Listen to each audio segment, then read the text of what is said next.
Morgan, how's it going? Oh, good. Good. Well, we are going live and wired today because we can't wait till next week to talk about the Supergirl teaser trailer. So we are going to be hopping on this. Oh, and Morgan and I have matching headlines. I just saw the subhead and I was like, that's so funny. Wait, I'm gonna change it real quick. Let's see. Hang on a second. Great minds, great minds. Yeah. Yes, perfect. So great minds think alike, but we are going to be gathering together to talk about the teaser trailer and the poster that was released, because I think that's also worthy of discussion. So Morgan, do you have the doc? Are we ready to go? I have the doc, and I have the source material at hand. The source material, very important. So thank you for bringing that along with you. All right. So if anybody has any comments or questions in the chat, feel free to share them and we will get to them. But I think we should just go ahead and get started because I'm excited to talk about this with you. So let's go ahead and get started.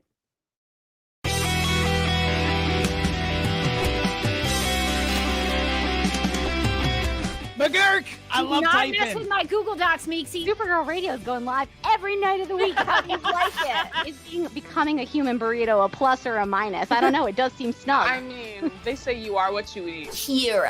I love that. So I do a podcast called Supergirl Radio, and one of our segments is Lena Luthor, Boardroom or Ballroom. Because she looks like a boss in this coat.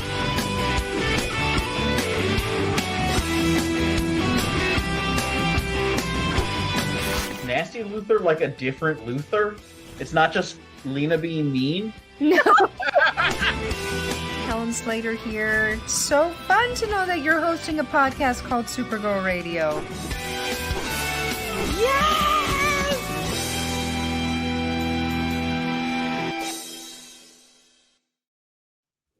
Welcome to Supergirl Radio, your source for all things related to the character of Kara Zor-El. My name is Rebecca Johnson. I'm Morgan Glennon. And for this episode of the podcast, we are live and wired to discuss the official teaser trailer for the Supergirl movie, Supergirl 2026, starring Milly Alcock. So this is very exciting. We finally have proof that they have made a movie. It's happening. So, Summer of Supergirl is almost upon us. So I was going to save this for the TeePublic discussion, but I did notice that on Instagram, I don't know if this was on all the social media platforms, I just happened to see it on Instagram. The official Supergirl movie, or the Supergirl, I guess, character account. I guess they've created one for the character like they have for Superman, Batman, and Wonder Woman. But the caption for this video that's like James Gunn introducing the Supergirl trailer, it says, "The summer of Supergirl will be here before you know it." So they are acknowledging the summer of Supergirl. It's happening. So officially, the accounts are calling it the summer of Supergirl. So I would like to say we started that a long time ago. A trend we started. Yes, please. So the summer of Supergirl is almost upon us, even though it feels cold and wintry at the moment. Chilly. You might be chilly now, but you'll be warmed up soon by the summer of Supergirl. And also, we have merch in our TeePublic store that says Summer of Supergirl. Oh, we actually do. So we do have a Summer of Supergirl design, although we cannot use the character of Supergirl on these designs because Warner Brothers and DC will clear your stuff from the store if you They don't want that, it turns out. We had some S-Shield designs in the store. They did not care for that. But imagine the sun, like, underneath of this is wearing a little S-Shield t-shirt. Like, if you imagine it in your head, no one can tell you it's not real. Also, this is representative, I think, of where Kara Zor-El gets her powers from. That's the yellow true. sun. That's true. So there are layers to this design, is the thing. So we will get to that later on when we talk about the TeePublic store and the designs that you can get in there. I think we'll have to maybe create a couple of more designs before the movie comes out, because I just feel like we should have more. But the DC Comics store does have Supergirl merch. There's merch now. I watched the official trailer in my car on Thursday. We took a half day to do Christmas shopping, and I was like, before we leave, could we just huddle around my phone real quick and watch the trailer? And at the end, there was like a little scroll at the bottom that had merch, and I turned to my husband, Mike, and I yelled, "Mike, there's merch!" Yeah, I started putting things in my online cart, and I was like, oh no, it's gone over $100. I'm gonna have to think about this a little bit. I can't buy everything. I was like, oh no, I am spending too much. So I'm gonna have to really thoughtfully consider what I can. The summer of Supergirl is going to be hard on my wallet. But it will be worth it because Supergirl merch is quite rare. So I'm excited to get to all those things. It's not going to be in a couple months, Rebecca. That's true. You know what? Sometimes things sell out, or sometimes Supergirl merch is stolen, not by us, but other Not people. by us. We just want to make that clear. It was not us.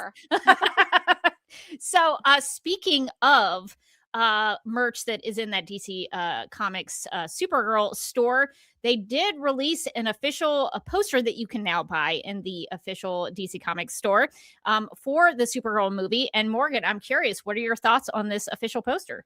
I like the official poster. It reminds me of actually like the teaser poster that they released that had her the scrawled like look out on it instead of look up. It's kind of, it feels this similar vibe to me. But I like it. I like the big, listen, if you put like a big coat on any superhero outfit, it looks cool. So she looks really cool in her big Western coat. I really like the vibes. She's got the sunglasses on. Maybe she's a little hungover.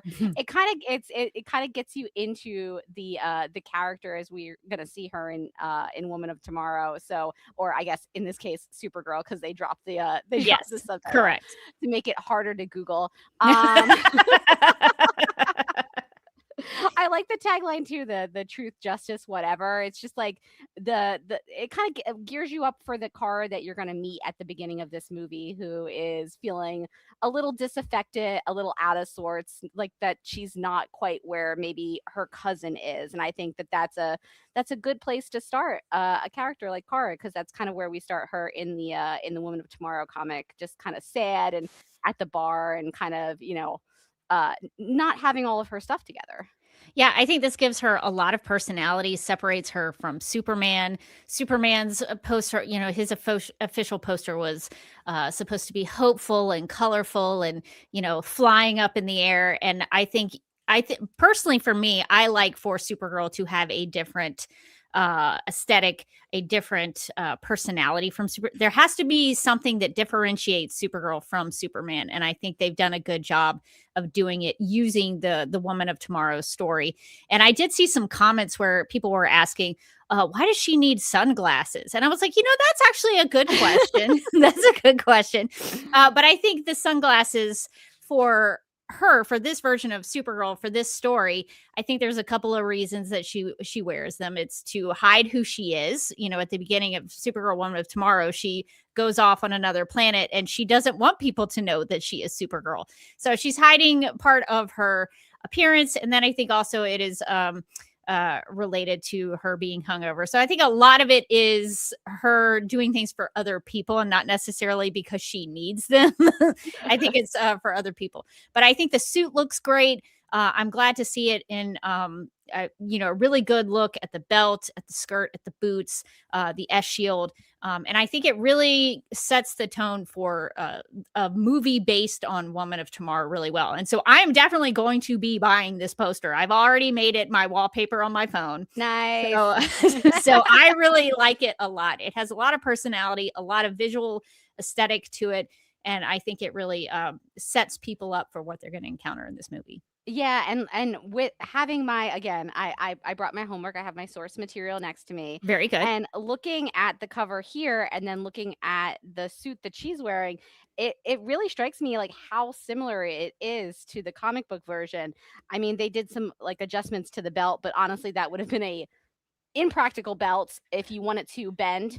Just so a human woman could wear it. A human woman needs to be able to bend, especially if she's fighting. But they got the belt on there. They have like the same style of boots. I noticed I was looking down and then I looked up at her boots, and they've got the red boots with like the gold detailing at the top. So they did that as well. I was like, okay, like I really like how, they're taking real inspiration from the Woman of Tomorrow comic book. And also, when after I watched the trailer, at the end of the trailer, there was a little like placard, like a little sign that was like, if you're excited for this movie, buy Woman of Tomorrow. You can buy Woman of Tomorrow. You could see the source material. And I can't remember a comic book movie doing that in promotion that I can remember, or that I can think of. Like usually in like the press tours, they'll like mention some of the like, oh yeah, we pulled from this and we pulled from that.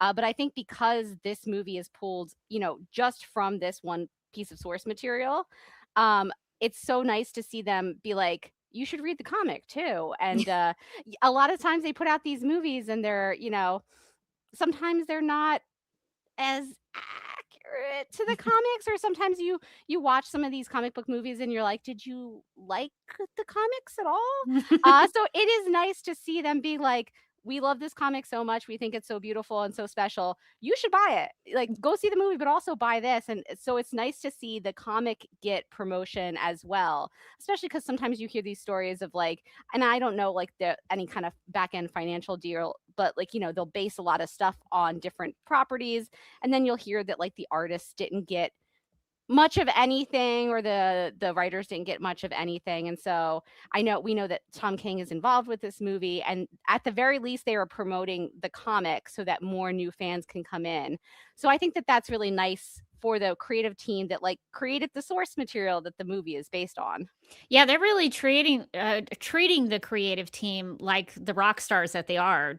They released a really nice Tom King interview talking about the story, and then Bilkis and Matt were at CCXP and signing autographs and taking pictures with fans and stuff. So I was really glad to see that the people behind the comic book version of what this movie is based on, they're getting treated really well, and I think they deserve to be so. I think the only other time I remember a video coming from DC Comics where it had something promotional for Woman of Tomorrow, maybe in some other comics, was like when James Gunn announced his Gods of Monster thing, and I think they put some stuff on there. But as a movie trailer, though, that is rare. I'm trying to think about it as well.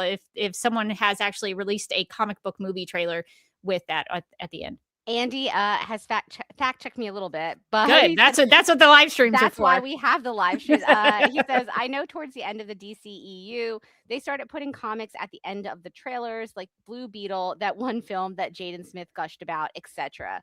I think that we are talking about the greatest movie of all time. The Flash. It changed Jaden Smith's life. Tom Cruise is still thinking about it. Somehow it didn't single-handedly save cinema, but listen. But okay, so I did not. The thing is, when you're tracking a movie, you notice these things, and when you're not, you don't. Yes, this is true. I'm gonna notice The Woman of Tomorrow and be like, how unique and original. The only one who's ever done it. Well, we certainly appreciate it, and I think it's deserved for Woman of Tomorrow. So maybe we should go ahead and talk about the trailer, and we're not going to watch it just for rights and copyright things of that nature. But I did pull some screenshots for us to look at and discuss. So just off the top, Morgan, what are your thoughts on kind of starting with hungover Kara? And I think she might be on some alien planet here. I don't think she's on Earth. What are your thoughts? Yeah, it's hard to tell where she is, but I do love starting with hungover Kara because I feel like they're setting up the audience to understand this like where this character's starting point is in the movie and in the story. So I really like, when last we saw Kara in Superman, she was kind of a mess. She was kind of going through it. And so we start the movie with her kind of in a similar place. So we start out with her a little hungover. I love the sight gag, which is really quick, but obviously the internet is quicker and has screenshot it, which is a crypto peeing on a newspaper. And on the newspaper, it says Superman saves town from nuclear reactor explosion. In the small script on the smaller story, it says Supergirl rescues cats. She still made above the fold, though. She made above the fold, and I do think Supergirl rescues cats. Probably not an above this fold story. So I'm seeing the silent hand of Clark Kent at work. But yes, true. He's like, no, I think the cat story is actually like really important, Lois. Lois was like, I don't know about that. But I like that we're setting it up immediately to what do we always complain about on this podcast? All of the praise goes to Superman. We hear everything about Superman. And then it's like, oh, also Supergirl exists. And it's like, no, this is happening to her also in real life. Yeah, and I think a lot of Supergirl Woman of Tomorrow, the comic book story, deals with that, about how she's in Superman's shadow and she's trying to be her own hero and be her own person. And she's having to sometimes deal with people coming after her because they hate Superman so much. So I like that the movie is trying to distinguish them and show that there is a different dynamic between the two of them and that they are different heroes. So even though Supergirl rescues cats is maybe not a bigger story, I think it does show that she is a superhero, that she is a hero who is trying to do good in whatever community she's in, whether it be Metropolis or National City, if they want to adopt that for her in the DCU.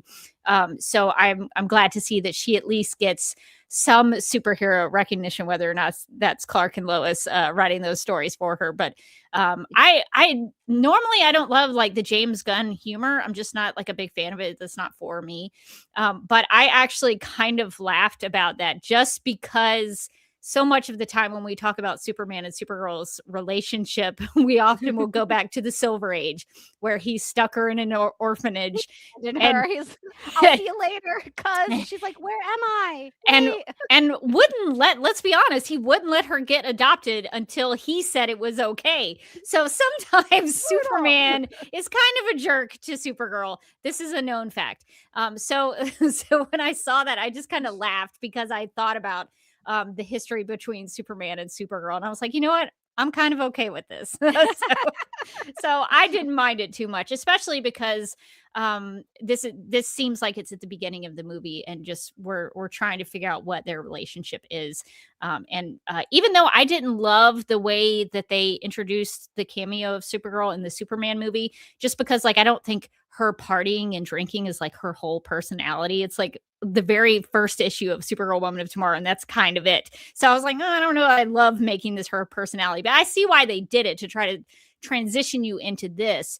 And so I think I'm okay with it, just because I know that's probably the start of an arc for her. It's not going to be like she's not going to be drunk the whole movie. You know, it's just an arc that she's going to go through. So I'm okay with it. I like starting her out as a little bit of a mess, like that she's like, you know, things are feeling dire. It's her birthday and she's like upset about that, because it gives the character a nice arc that she can go through in the movie, and that she can end up in a very different place than she begins, which I think like narratively is very satisfying. And we know from the comic that, you know, she gets involved in Ruthie's quest for revenge. She goes through a lot of different adventures, and then she does feel like she ends up in a different place than she was in the beginning of the book.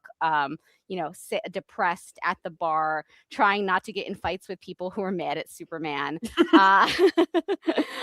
I like that they're starting her out in this place, because I assume, I think not, you know, without reason, that she's going to end up in a very different place, in a much more heroic, like traditionally heroic place than she does at the beginning of the movie. And that gives her a lot more of an interesting and exciting narrative arc within this movie. If she starts just as a superhero, greatest superhero of all time, she has nowhere to go. Where does she? Yeah, exactly. Where does she go? And how interesting is that to watch? Yeah.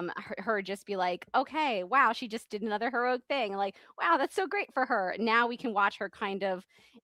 She's a little disaffected at the beginning of this movie. It feels like she, even our subheads are very similar, but she talks about Superman, you know, seeing the best in everyone, and she sees the truth. So it's already setting her up to be kind of a different kind of character, maybe a little bit harder edged, maybe a little bit more jaded. But that makes sense given that she lost everything. And even though Kal-El, even though Superman also lost everything, it's much more theoretical for him, because he doesn't remember Krypton. That's really always been the biggest difference between Superman and Supergirl, is that she remembers it, and she can like remember her parents and remember the society and remember her friends, and she saw all of them die. And he didn't. So I think that it makes sense for the character, and also the story that they're telling, that she starts the movie a little bit like, I don't want to bother with all of this. I'm just going to go out and like have a sad birthday and drink a little bit. And I want to be left alone. And then obviously that doesn't work out for her. She gets kind of reluctantly pulled into it because something happens that I don't want to spoil for people in case they haven't read the book or obviously haven't seen the movie yet. But I thought the line of "I see the truth" is very interesting, because she says Superman sees the good in everyone. And if she sees the truth, maybe the truth is that not everyone is good. Yeah. And that there is a sense of, you know, she understands that there are bad people out there. There's evil out there in the world.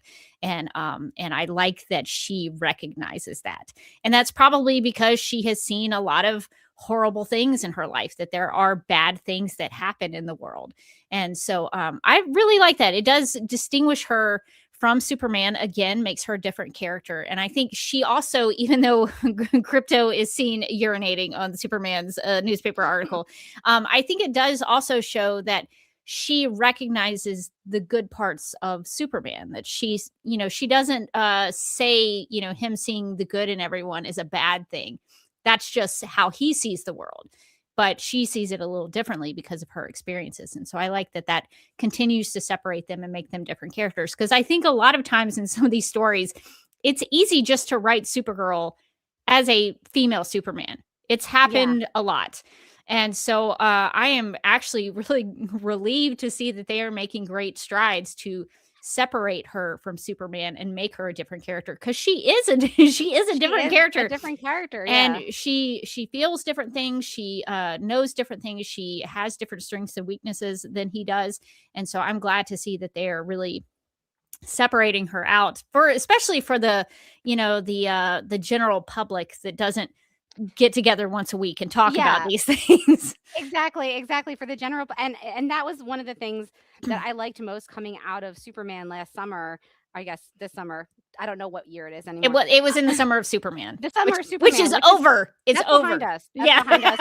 And the future is the summer of Supergirl. Yes, correct. Yes. But I saw so many people talking about coming out of that movie being like, I'm obsessed with Supergirl. Even in that small scene that she had at the end of the movie, everyone was like, can't wait for her movie, obsessed with her. They could clearly see the difference between those two characters. So while it I do understand people who didn't love her coming in kind of messy at the end of Superman, I do think it immediately set them off as two different characters and set her off on like a different journey that she was going to have.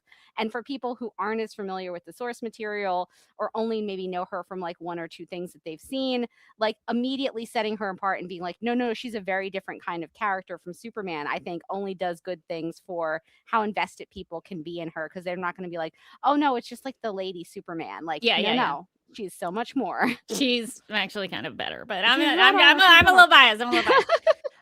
Okay, so let's continue through the trailer. So we get kind of like an alien bus stop.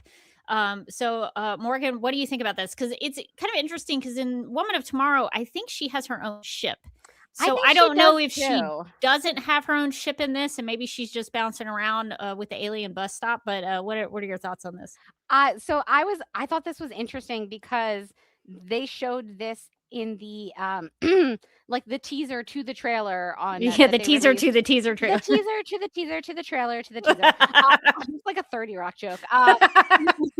That they released on, I think, Wednesday, where it was like a 2-second clip of her just like with her sunglasses and her big cool long coat, like sitting kind of looking hungover at the bus stop. And I was like, after I watched it like 45 times in like 1 minute, because it was literally a second. I was also wondering, I was like, is this a spaceship bus that's coming around? It seems like it. But that isn't, I don't believe that is from the comic. In the comic, I do believe that she has her own ship. In fact, I was just skimming the source material, and it looks like she's like getting off of a ship, which I would assume is hers. So that's a little different. Taking public transportation. Yeah, at the beginning of the story in issue 1, Krim steals her ship. And so then she and Ruthie, like Stanley says in the chat, she takes a bus takes a bus in the book. So she and Ruthie have to take sort of like public transportation. That's right. When they're stuck on the bus ship. Yeah. I just found that spread in the book where she's on the where she and Ruthie are on the bus ship, and I forgot about that. I really do need to reread this. We'll have to go baback through it. They're like stuck on the bus, and Ruthie is like jammed into a corner with like this giant creature next to her, sleeping on her shoulder. So I don't know if she's not going to have her own ship, or if I don't know if they're going to take some liberties with that, or if Krim's not going to steal her ship. That I don't know how she's going to, but it does look like she is going to be taking some form of public transportation at some point. So it's cool to see them do that. Baggy the Panther said in the comments, I thought the first scene of the trailer was in her ship. So maybe that scene of her waking up actually is her ship. And then this is later when her ship gets stolen. I did actually wonder about that, because it does look a little alien in nature. It doesn't look like something on Earth. So it's possible that she and Crypto are on her ship at the beginning. So I'll be curious to see if she does have. I mean, this just could be like an alien hotel room that she gets while she's on another planet. I don't know, but yeah, that was my first thought too. Is I was wondering if this was actually her ship. Okay, so let's continue on because we've got a lot to talk about. So Kara in the alien bar. What are your thoughts, Morgan? I liked her in the alien bar. I was already excited to see it when they had a lot of promo stuff the past week or so where they seemed like they set up kind of an alien bar, lots of like neons and cool colors and different shapes and textures, to even just the the promos the promo events that they were running. So I really liked the look of the alien bar. I thought it was really cool. Obviously, we're no strangers to the alien bars here at Supergirl There's Radio. a lot of alien bars in Lots of Supergirl's alien history. bars. Most of them never have a name. They're just called alien bar, alien we'll dive bar. ever find out. The alien dive bar, yeah. So I thought it was really fun to see the alien dive bar. I thought it looked really, from the little glimpses that we got, that it looked really good. And I like that she's like taking a shot, like a shot that's like lit on fire. That seems pretty hardcore. Yeah, this was one of like the things that really won me over to Milly's performance, and I think she's so perfectly cast for this. I'm so relieved that she seems so perfect for this. But I think she's doing such a good job, even in just these short scenes that we have seen. And I think she's really leaning into the fact that Kara has some things that really trouble her, and she's trying to do her best to get above them. But she's obviously had some hard times and hard things that she's had to go through. And so I like that she has this little moment with Crypto, who is also in the bar seemingly with her. So I enjoy that a lot. And in that sort of same sequence, we see Kara use her, I guess, super breath. It could just be her just blowing something out. But I thought it was interesting that she took little effort to blow out that flame. So it was kind of interesting to see. And also in that shot there, like it seemed, looks like some alien people are hanging out in the bar with her. So I like seeing the bar, not just Kara in there, but some alien characters sort of populating that scene. So I enjoy seeing the alien nature of it all. Yeah, I really liked the alien bar. I thought it looked really cool. It was very atmospheric immediately. I felt like we were in the setting with Kara. Yeah, I enjoy that, and I'm looking forward to see more of the alien world that they're building. I see. Mind the Gap says in the comments, they said 23 years old instead of 21, which is what she's turning in the comic.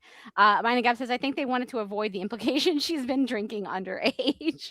Well, it is possible that is the case. There could be different drinking ages on different planets. I feel like we shouldn't judge based on the U.S. drinking age. This is true. And different countries on planet Earth have different drinking ages. And I think I personally think it would have been fine to say that she was 21 years old. Maybe with Milly, they thought maybe they wanted to age her up a little bit, and that's fine too. I think that's kind of wise. I've been watching like some older 2000 shows. I've been watching Buffy, and they had a lot of the characters on Buffy. You start out as being 15 or 16 years old, played by these people in their mid-20s. And by the time they got to the characters being like 20 years old, the actors are like 30. And it's like, oh, I'm just getting my first job. I was like, you have a 401k for sure. Like I'm looking at a full-grown adult here. So I do think, if you can align the actor's age a little closer to the characters, especially with like movie production cycles, which are a lot longer lengths, that doesn't get you into that sticky situation where it's like, I'm pretty sure Tom Welling is 35, not 21. or like a freshman in high school. Yeah. Tom Welling comes out, he's 27 years old. He's like, gee golly, where am I going to go to the spring fling? And you're like, uh-oh, this isn't working anymore.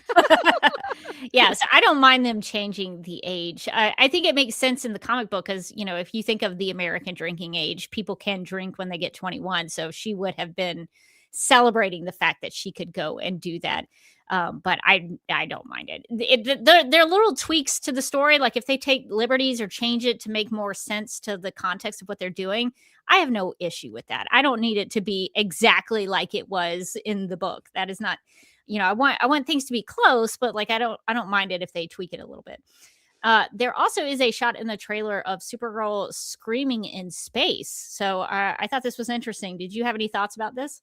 I thought it was a really cool shot. I really like the way that they filmed this and the lighting and everything. I'm interested to see where this like fits into the story. I thought it was really well done in the trailer as she's talking about like the destruction of Krypton. But yeah, I'm wondering in the trailer she is wearing the coat that we see her wearing through, a lot of the shots, and it's maybe the same t-shirt and stuff. So this looks like this is happening in like the present day. So I'm wondering how this is happening. I'm wondering if this is happening after the thing that happens that I think is going to be very shocking for a lot of the audience. Yeah, that could be it. Gently around Go read the book, Supergirl Woman of Tomorrow. It's in issue 1. If you haven't read it, we highly recommend it. And come back and listen to Supergirl Radio's discussion about it, because I think that will be a good supplement. We were also upset when that thing happened. Some of us were very upset. Yes, it was devastating. Yeah. But I think it could be over that. I think it could also just be her frustration about Krypton and remembering the loss of her world and her culture and her family and her friends. It could be any number of things. And it did make me think there's not really like an equivalent to that in the book, I don't think. But there is a couple of panels where she basically, it kind of looks like she like flies into the sun, if I remember correctly, and sort of screams in there.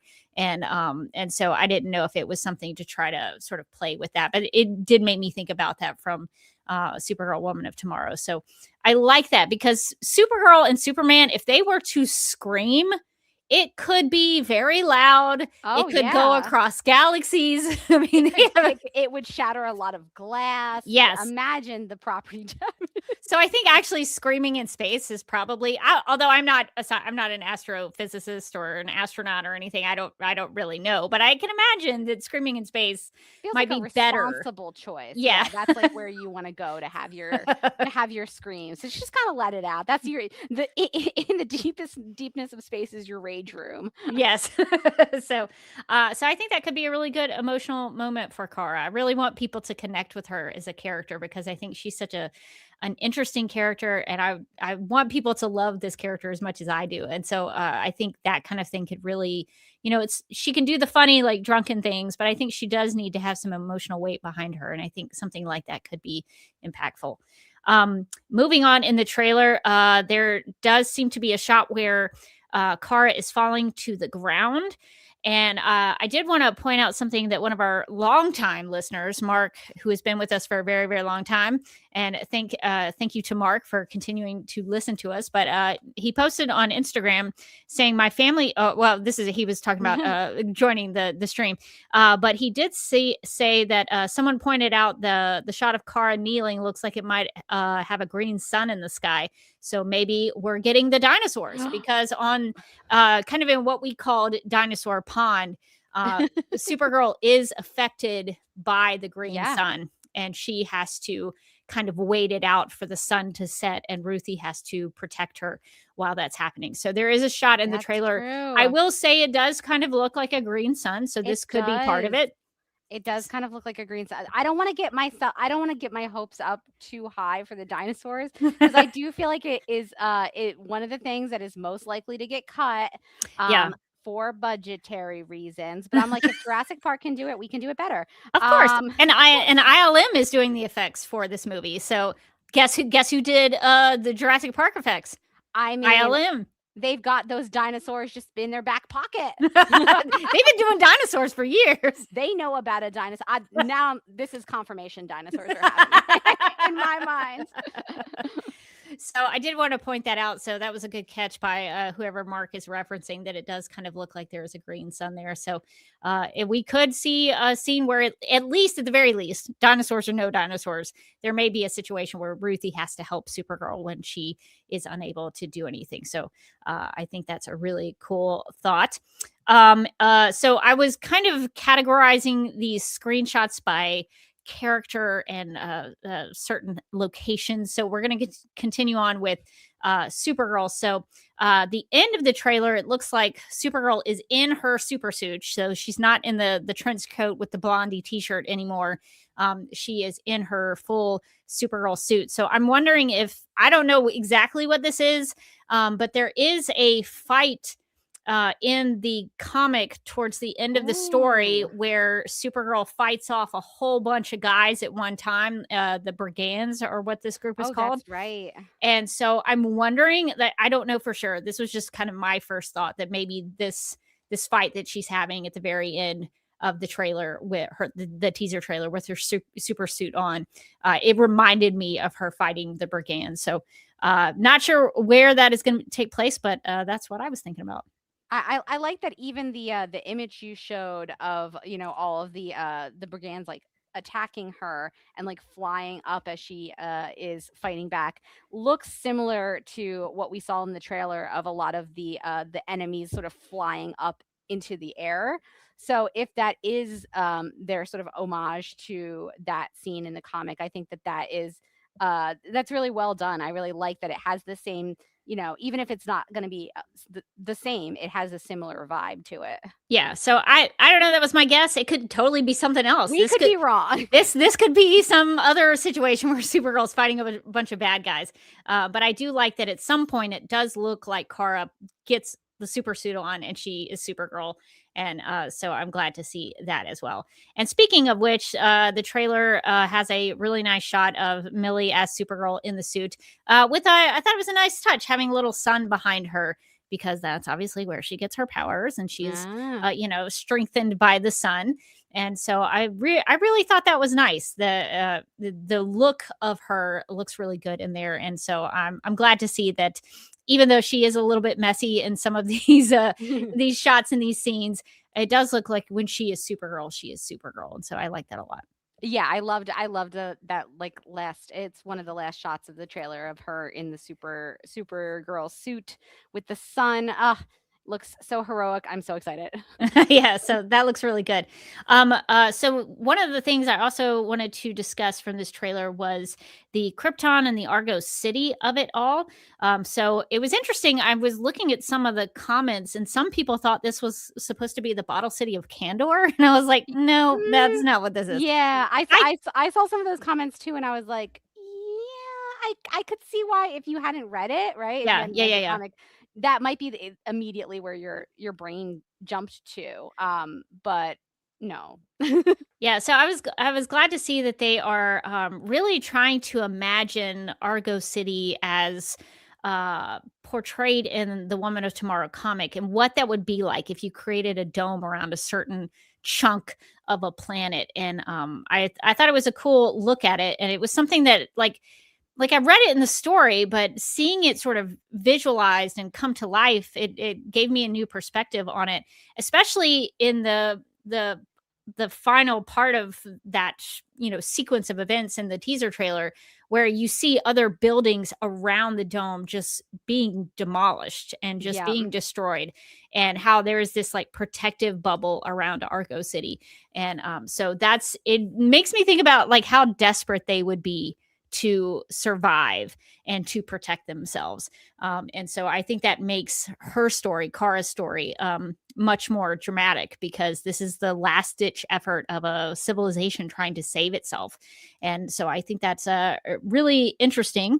And I think it does kind of pay homage to the way it is depicted in A Woman of Tomorrow, where there's kind of this, chunk flying in space where it has a dome over it. And that's kind of how they're trying to survive. So I really like getting to see Argo City and the way it's been depicted in this teaser trailer.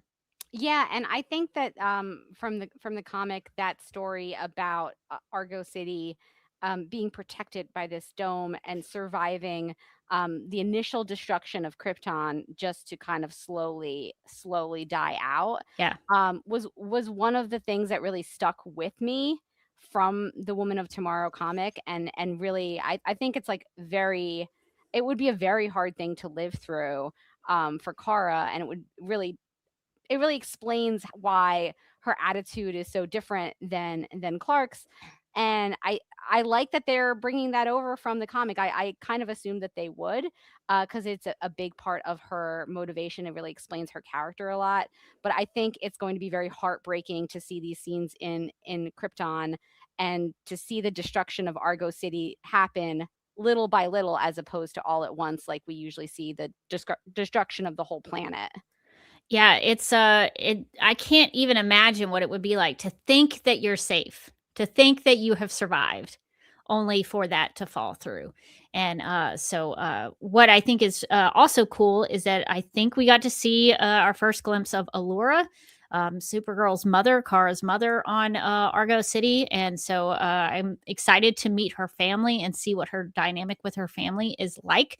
It does, though, look like someone dies in this movie, and it's pretty cool to see the way they're and I will say, I think the person who dies is, spoiler alert, Allura, because that would be my guess as well. That does happen in Woman of Tomorrow. So don't get too attached to Allura. She may not be long for Slight the world. Spoiler alert. Slight Krypton spoiler alert. doesn't make it. Krypton and Argo City don't make it. I hate to tell you. But it is kind of interesting to see their funeral clothing, because we have seen clothing on Krypton in various other Supergirl iterations. We've seen, and a lot of times they're like lounge clothes, like in Supergirl the movie with Helen Slater, and on the Supergirl TV series. Yeah, the TV series too. Like as soon as we had our first glimpse of Argo City, I was like, take me there. No hard pants. They were all in like snuggies and stuff. I don't think a button has ever existed on Argo City. God bless you guys. So here we get a little bit of a different take on the Kryptonian. Still flowy though. Yeah, still flowy, still looking pretty comfortable. So I'm excited to see more about how they depict the world and culture of Krypton, because what I think is really cool about these comic iterations is that depending on who's writing it and who's in charge of the story, who's drawing it, it could be very different. And I'm okay with that, because I like to see different people's perspectives on things. And so I think it's cool that we're going to get to see some of what Krypton and Argo City are going to be looking like. So that's very cool. I'm interested to see if the robes have anything to do with like status, because if you look and see, some of the robes look a little different. Like Allura's, who I assume is Allura's. Yes, hers looks like a little bit fancy, like a little bit like shimmery. She's sparkling. I think she's sparkling a little bit. She is that girl in those robes. And then in the funeral scene, we see some of the robes have like multiple layers of ruffles. Yeah, like is that a sign about how high up they were, or a job or something, or do some people just like more ruffles than the others? I want to go into the level of ruffle robes. Really dissect it. What does it mean? What does it all mean? Well, we do know on Krypton they have different guilds. The L family and Kara's family, she's usually part of the Science Guild. So they do have. Is there a fashion guild? There might be a fashion guild. They could be part of. All the ruffles are from the fashion guild. So they do have different categories where people are put into in certain circumstances, depending on the story and who's telling the story of Krypton. They have varying things. They could be on the High Council. There's usually a Kryptonian High Council, so there could be different levels or statuses of things. So that is a good question to ask. Continuing on with Kryptonian things, we did get some shots of Krypto, the super dog. So, Morgan, what did you think about getting to see Krypto once again? We saw him a lot in the Superman movie, but we're going to get to see him again in the Supergirl movie. I'm so excited. I love Krypto. He's a good boy, even when he's being a bad boy. And these shots, first off, he's so cute in these shots. He's so cute when he's resting, let's say. That's a nice way to put it. Let's say resting. But I really felt the emotion from Milly in these quick shots. And I think, from an acting point of view, she's probably playing against like a tennis ball. Probably. So the fact that she can put that much emotion into this performance, like I really felt like this is a girl who loves her dog. And I do think that the things are going to happen in this movie that are going to really upset people. And I know you and I talked about it because apparently there was an interview that came out that in Superman, there was a scene where somebody hit Crypto and the test audiences were like, no, thank you. How dare you? I hate this. And so they cut it out. And I think that it was ultimately kind of a good choice because I think putting Crypto in danger should be something that you don't do every movie. Yeah. Otherwise, everyone is always going to be like, Crypto's always fine. Yeah, Don't he's worry gonna be about fine. it. Like, Yeah. there'll be no stakes to it, right? Yeah. But Crypto was in danger in the last movie, but it wasn't like, and it was kind of a more like cerebral danger where they had him in like the little tube running. But I think, in this movie, he's going to be in danger again. I think that's only a very vague spoiler because you can kind of tell that from the trailer. Yeah. And I think that it'll hit harder because they pulled that one scene out of Superman. That people are really, really going to be worried about Crypto, and already people kind of love him from the first movie, and so I think it's going to be way more affecting and really make it a good motivation for this movie. And I think it's important to show something happen to him because that is the motivator for Supergirl or I guess she uses it as an excuse, as a motivator to help Ruthie. At the end of Supergirl Woman of Tomorrow, you find out that maybe Supergirl just wants to teach Ruthie a lesson. But I think it could be used visually and storytelling wise as a reason why she says, okay, I will help you find this creme of the Yellow Hills that you're after because I now have a stake personal in stake in this situation. And I also think for like the audience, it gives the quest for creme some stakes because you love Crypto and you want to make sure that he's okay. Yeah. So I hope they don't shy away from it. I hope they show what happens in the comic. I think it's really important to go there. Because I think it does really make those stakes high. Some of the frustration I have with some superhero movies is that it feels like there are no stakes. And so I would really love to see something really on the line for Supergirl and Ruthie in this movie. And speaking of Ruthie, we got to see Ruthie. And Morgan, I have to say that I am so excited because not only am I jazzed for a Supergirl movie, but I really loved Supergirl and Ruthie's relationship in Supergirl Woman of Tomorrow. And I was really glad to see that not only Milly was perfect in this, it seems like young Eve Ridley, who is playing Ruthie, is just as good. And I'm even from the small little bits we've had of her in this teaser trailer, I think she's perfect. So I'm really excited to see her dynamic with Supergirl. Yeah, I'm really excited for Ruthie. She was such an interesting character, an original character in the Woman of Tomorrow book, and I think the actress seems really great. Her interactions with Milly seem really great. Like I really loved what I saw of the Supergirl and Ruthie relationship. Even just in the trailer, we see, we see a Supergirl protecting Ruthie using her heat vision. There's another scene because I rewatched the trailer this morning in preparation. Twist my arm, right? But there's another scene where they're running and they like burst out of a window and she holds Ruthie and sort of spins her around so that she takes the brunt of the fall on her instead of Ruthie. And it's just like little moments like that where you can see that Supergirl, even if she's like acting annoyed, she really cares about this little girl and she really wants to help her. And even if in this, I don't know if this is the scene at the very beginning where Ruthie tries to recruit her to seek vengeance against Creme of the Yellow Hills. But it's one thing to, I think it really says so much about Supergirl's character that even if she's like drunk and out partying.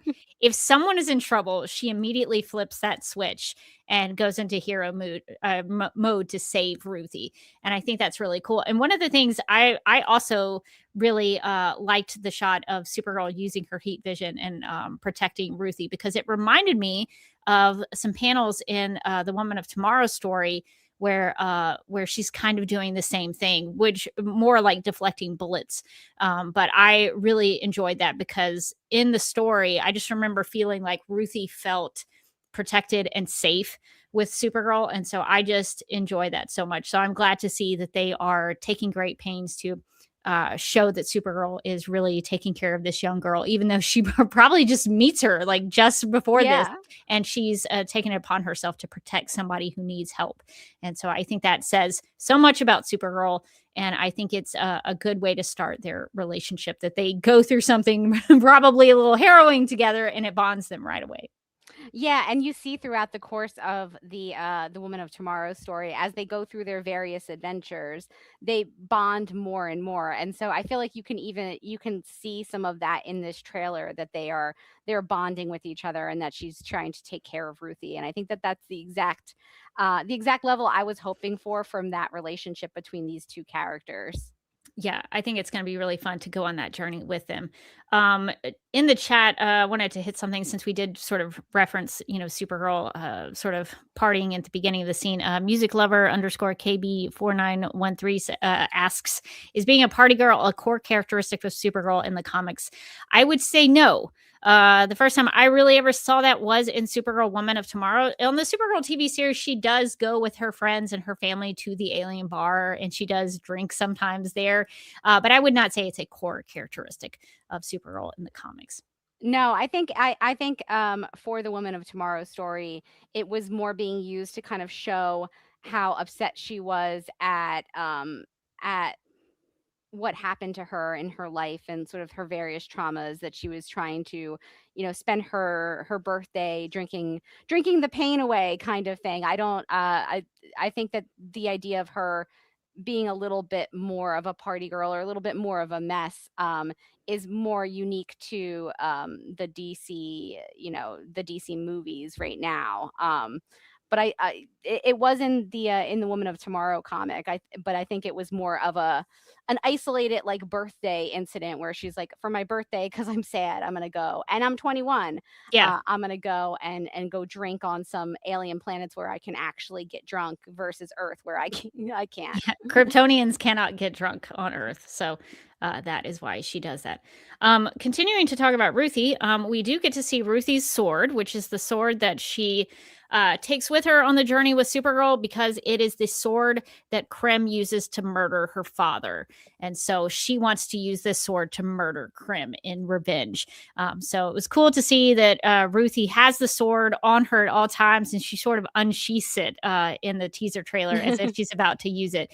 And so I thought that was really cool, because the comic does take that, the sword goes with them the whole time, and it plays a big part at the end of the story in the comic books.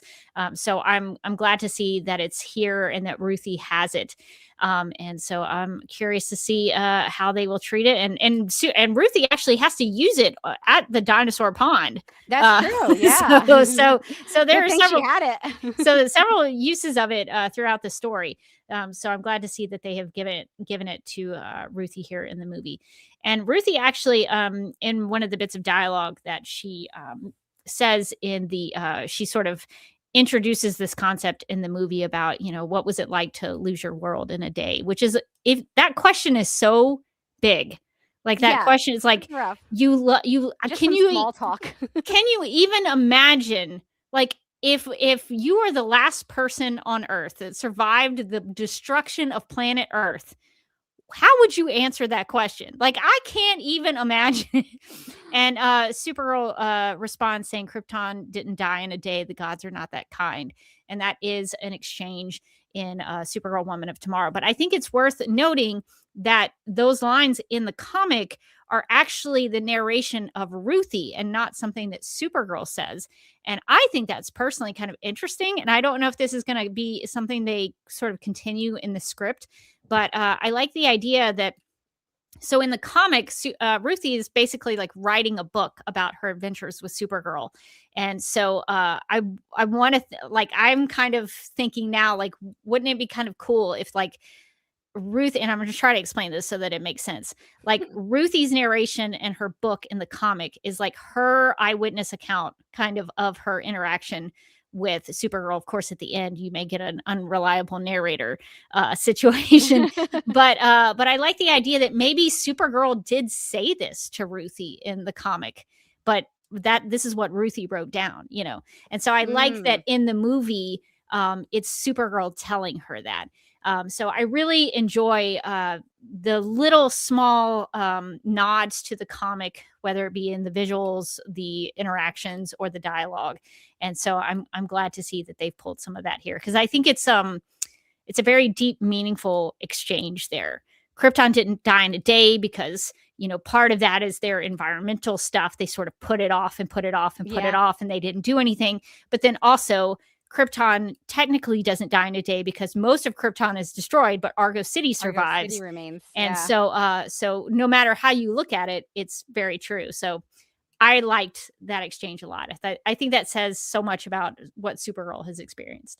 Yeah, I like that they kept that line in from the comic. I think it's like a very good line, kind of show how Kara feels about things. And giving it to her in the movie. And it also, I like that they put it in the trailer, because I think for people who have read the comic to have a line ripped straight out of like a dialogue line ripped straight out of the book shows like, yeah, no, we read it, like we were really using this as source material. So anybody who, you know, like us, loved the book, was a little bit worried about how they might translate it, I think that would make me feel better and say, okay, well, like obviously they're going to make changes, they have to, it's a different medium, and they're going to have their own interpretation, but they did use this as a starting point, and they do obviously have a great deal of affection for it if they're pulling direct lines from it.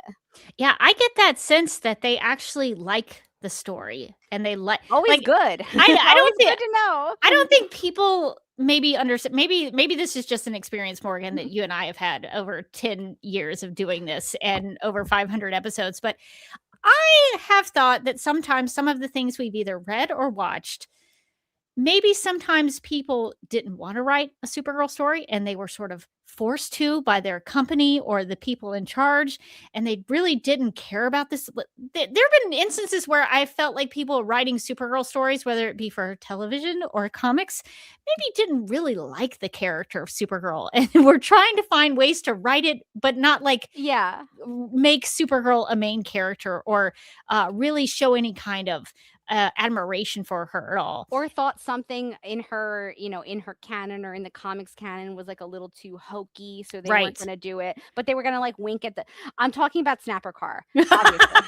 I'm just going to come out and say it. Like, you got a character named Snapper Carr. His whole thing is he snaps. Another thing is he's got robot hands. I got neither of those things in the just name him something different. Just name him journalist guy and just like call it a day. So I do think, and Rebecca and I, we go back to the Smallville salt mines, where they did that a lot too, where it felt like they would like have a character and you'd be like, cool, this character does this thing and this wacky thing in the comics. And they were like, too wacky. He's just a normal 14-year-old, but his name is the Flash, and you're like, what? And that's obviously not the example, but like they would do these things where they would introduce a character and it would be very different than the character in the comic, but it would have the same name, and you'd be like, why though? Why not just create your own thing then at that point? And so I do like that it seems like they are not embarrassed of the source material. They are not trying to get away from the source material.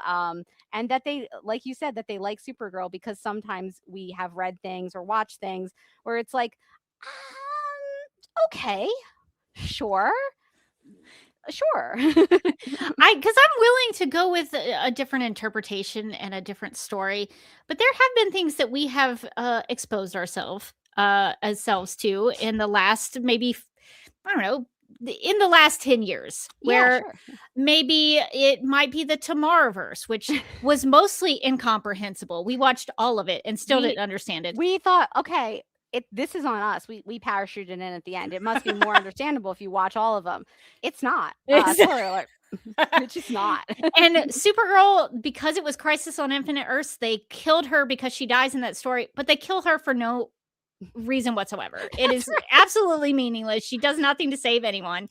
And then they kill Supergirl in another thing that we've seen recently. In the Flash movie, she was basically female Superman. They killed her about 1,000 times. That's an exaggeration, but not by much. Not by much. And the last half of the Supergirl TV series, she was a side character on her own TV show. And most of the last season of Supergirl was incomprehensible as well. And so I think we're not even going to talk about Rebirth and the fact that don't worry, guys. We went through we finished Rebirth. If you want to watch our episodes or listen to our episodes about the Supergirl Rebirth run, we have all of them for you. But it just felt like that run, like people didn't really want to write Supergirl stories. And at the end, it was kind of like they kind of got there at the end, but most of it was like about long fingernails and infected Supergirl. And it was just a lot. And that run barely even had an ending. It was just like, oh, it got canceled. Bye. Bye. Guys. And I was like, what is happening? I think for me personally, I know a lot of people have gripes about all of this related to the movie. I understand that there are some people who are not jazzed about it. For me personally, this is a real win. This is a win for Supergirl fans, because not only are we getting a movie based on probably the best Supergirl comic ever made, in my opinion. Maybe some other people would have other thoughts, but for me, it's the greatest Supergirl comic ever written. And we are getting a movie, like a big budget Supergirl movie that feels like the book and has like a perfect cast for it. And I'm just like, where is the L? This is a win across the board for me. And importantly, I think for us, especially, it's about Supergirl. She's the main character. The story is about her. She was in like all the shots in the trailer. It wasn't like she had lines. There was emotion around her. And she wasn't like, here are all my super powered friends. All right, I'll see you guys in about 45. Yes, there were some episodes of the Supergirl TV series where she showed up in the first 5 minutes and the last 5 minutes, and that was it. You're like, where's Supergirl? They sold me a bill of goods for this show. And that show, when it was over, they tried to spin it off and still keep the name Supergirl with no Supergirl. Do you remember that? Oh yeah, they were like discussing that, and I guess somebody was like, that doesn't sound like a show anyone's gonna watch. That doesn't make any kind of sense. So I just wanted to mention that because I appreciate this so much, and I don't think some people fully realize the things that we have had to experience as a Supergirl fan, to put it lightly. Yeah, whether you love this or hate this, ultimately when it comes out, it looks like it's going to be about Supergirl. Like the story's about her, the movie's about her. She's the main character. She's going to be in it most of the time. It's amazing how low our bar personally is. So low. Supergirl media. It's like, is she the main character? Man, we're so excited.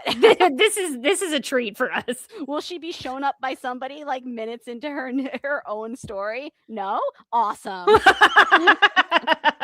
So I just wanted to mention that's part of the reason that I think I'm so excited about this, is that it feels like a Supergirl story, and it feels like someone made this who enjoyed the character of Supergirl, and they all seem very dedicated to it. So yeah. I wanted to bring up Stanley's comment because we were talking about some things that maybe we didn't love as much. I do want to give props to things that were great. Stanley says she was good in My Adventures with Superman. They did a really good job with Supergirl on that show. I really enjoyed her, and I'm excited to see where they go with her in season 3. If season 3 ever comes out. We hope so, because we hope there's some more Flamebird. Yeah, Flamebird. Well, what's worth noting about My Adventures with Superman is it's a very different take on Supergirl. Like, Brainiac is her father figure, essentially, and she does some really terrible things to some other places, and she has to deal with that. And so it's a good reminder that the character of Supergirl, for me at least, she comes down to it for me. I keep saying for me because I just want to make sure that people understand. I'm not like making a generalization about all Supergirl fans. The compassion part of Supergirl is what I think is like essential to the character. Does she care about other people? If she does, that's a win. That's Supergirl to me. And so, in My Adventures with Superman, even if it's a different characterization for her, does she care about other people? Yes. Good. Moving on. Does she care about other people in this Supergirl movie with Milly Alcock? Yes. Good. We're going to watch it. So for me, the compassion, even Sterling Gates' motto that he wrote for her, hope, and compassion for all, that's one of the core components. And I think compassion in Supergirl, I think especially in the Woman of Tomorrow book, you see that very strongly. And so I think there are stories that really get that right, even if they take liberties with the character and do something a little different. And so I think I think that if you get that right, I think the Supergirl story is going to be good.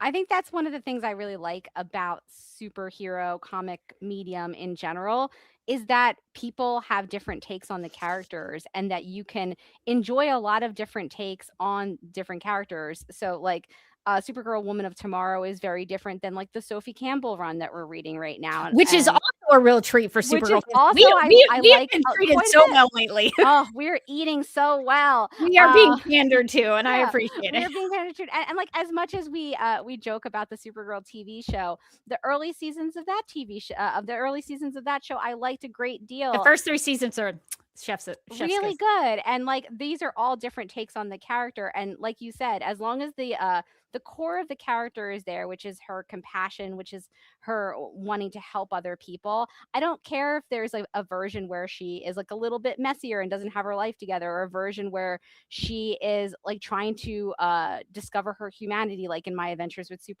Superman. I almost called it Supergirl because like that's the show I want, where she's like trying to sort out what's real and what isn't from her like programming from Brainiac. And I think there's so many different takes on the character, and that's one of the great things about comic the comic medium is that if you don't like one take, you can just kind of put it to the side and wait for the next one, which is really nice. It's like you're not reading the same story over and over and over again. You're reading variations, and people are bringing their different themes and their different experiences and their different takes to these different characters, and I think that that's really exciting, And what I will say about us at Supergirl Radio, Morgan, just to sort of brag on us, there have been versions of Supergirl we didn't care for, and stories that involve Supergirl that we either read or watched that we didn't care for.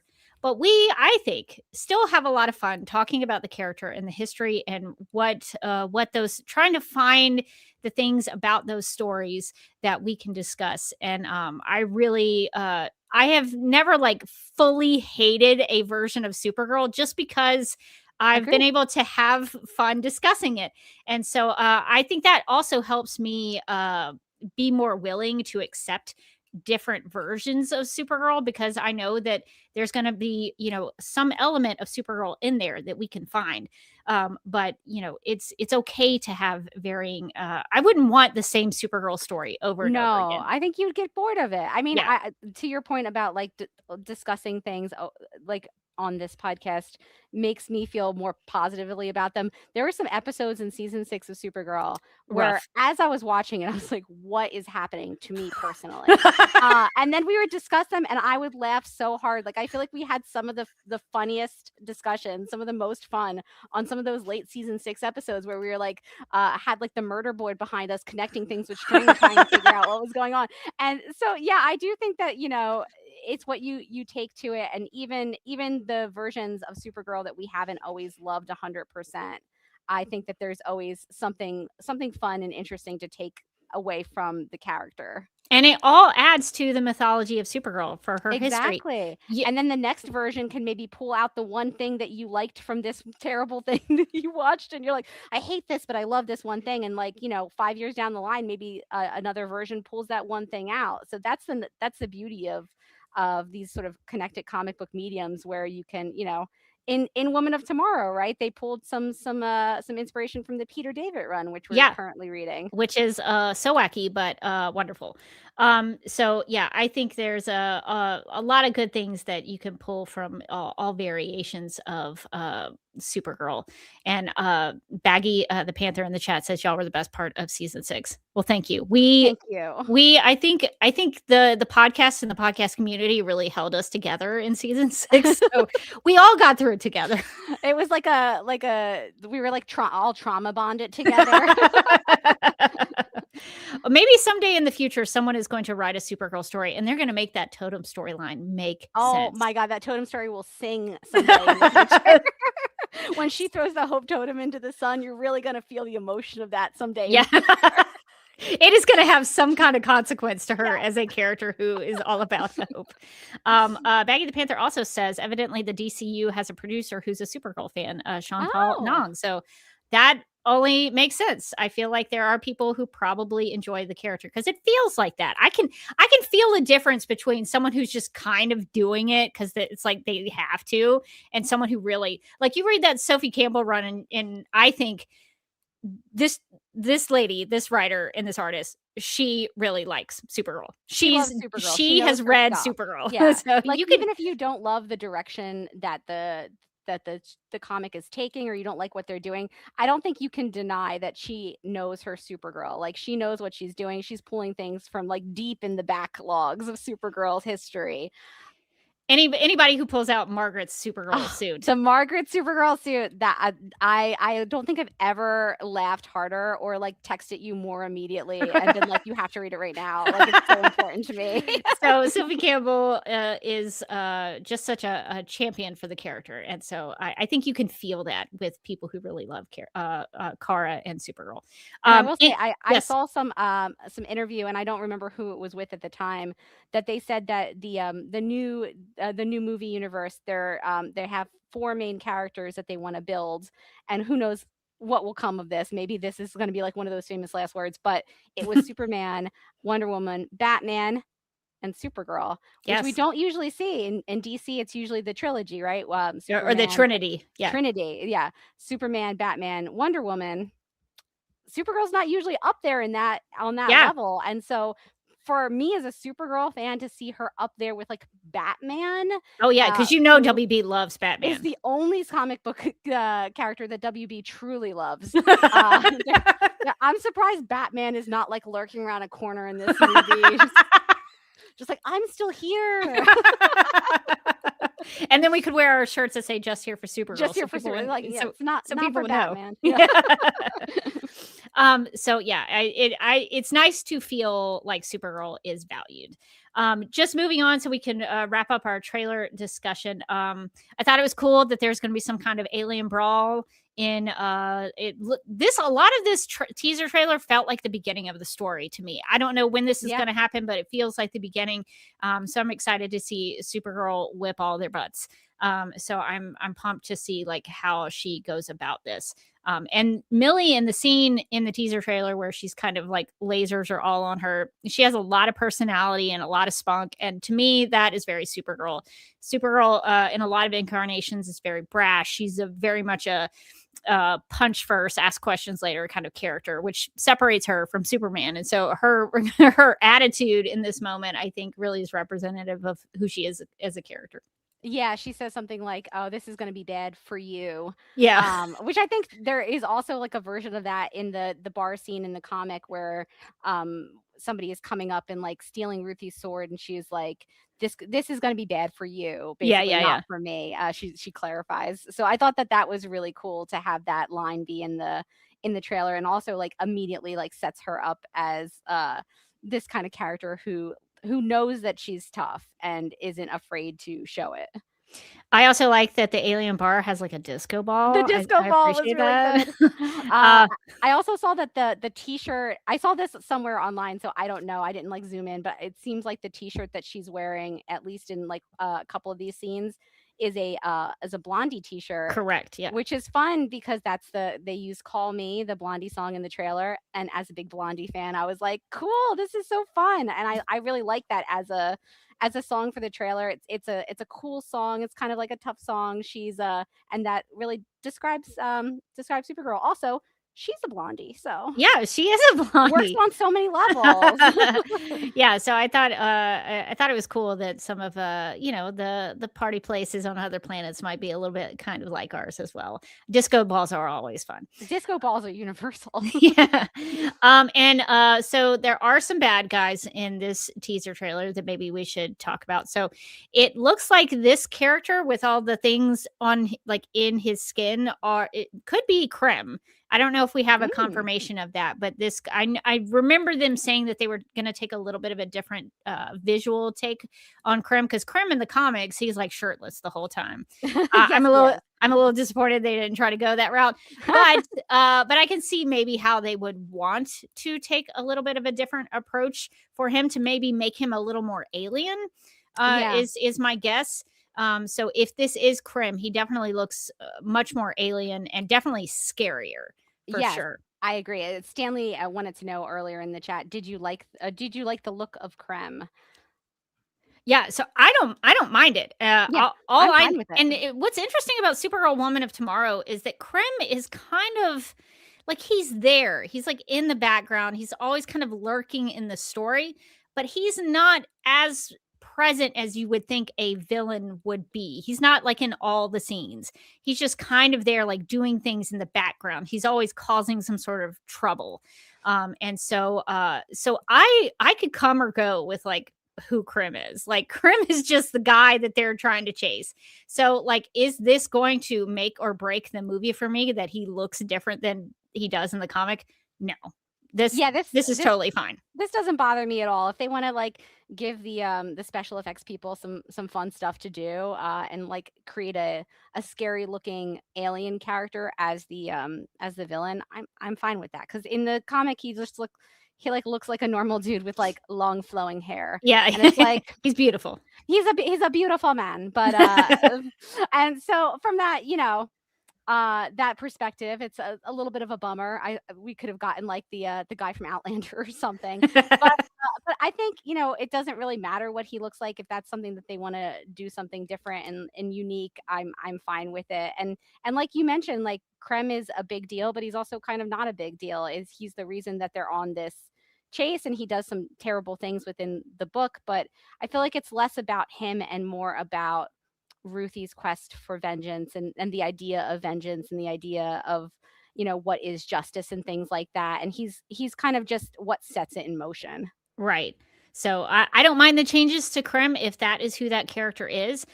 So we'll have to see how they portray him. It sounds like the actor who played Krem is in jail, so we may not get to hear. Not good. We probably won't get to hear from him on the press tour. But awkward. He might put in a good performance though, so good for him though. Yeah, I mean, listen, this has happened to DC before. At least it's not the main character. At least it's not the main character of the movie who cannot do press interviews. So that's kind of a weird, interesting thing. So that is something that happened. And I saved him for last just because I don't want this whole live stream to be about him. But there was a shot of Lobo. So Morgan, what did you think about getting to see Lobo in the teaser trailer? When I watched the trailer with my husband, I said, one Lobo shot. That's as many as we gave them. And I'm glad that they stuck to it. You know what? I'm so glad when it was announced that Lobo was going to be in this, we were both, because of our past experiences with Supergirl stuff, both immediately like scared. Oh God, if this ends up being the Lobo show, I swear to God. The fact that he's only in the trailer for like a second, and it feels more like an Easter egg, like, oh, look at, like, we're going to get to meet this character briefly. I was immediately okay with it. And I think, also it's a very dark shot. So I think a lot of people have been like, getting a screenshot and like lightening it up to see what he looks like. Because right now I'm like, I love that blob. Yeah, it was kind of hard to see. Yeah. Does he have a cigar? Is that what I'm seeing? And then it's gone, But I think, based on some of the like the better quality shots I've seen, he looks great. Like Jason Momoa has always wanted to play Lobo, apparently. And so I'm excited for Momoa that he gets to do it. And it's always exciting when an actor has always wanted to play something and gets to play it. And so I think he looks good. I think he looks great. I hope he's in only a little bit of the movie. But I think it'll be fun to. I think that there are some opportunities within the story of Woman of Tomorrow to introduce like Lobo in a way that makes sense and doesn't overtake the story. So, cautiously optimistic, I think.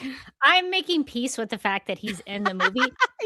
It's fine. We'll let him be in the movie. Because we do have the book without him. He was initially supposed to be in the comic book, but they removed him from the 8 issues of Supergirl Woman of Tomorrow. So at least we have a version of it without him there. So I will allow it as long as they use him very sparsely. I think that would be fine. It does make sense that he could be in the story because Lobo is a bounty hunter.